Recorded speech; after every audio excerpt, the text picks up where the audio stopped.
When replacing your orifice, what you want to do is you want to remove the plug that you've had in here for however long. Sometimes it can be rusted. If it's plated steel or if it's stainless, it's going to be hard to come off because it's been installed for a long time. And there's either Teflon tape or you're going to have a little bit of Loctite that's in here. So once you removed your plug, you remove the orifice with a standard screwdriver. There's nothing special about this.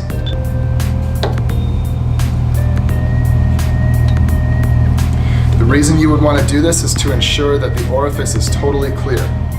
These are pre-installed, but we do have replacements available. This is not something that you would necessarily replace unless you needed a different size. So in this case, we've already replaced our filter, and now we're going to ensure that this is clear.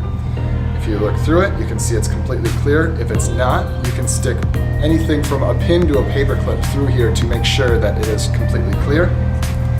And then, since you access the chamber and you already replaced your filter, what you're going to want to do is just tap it a couple times.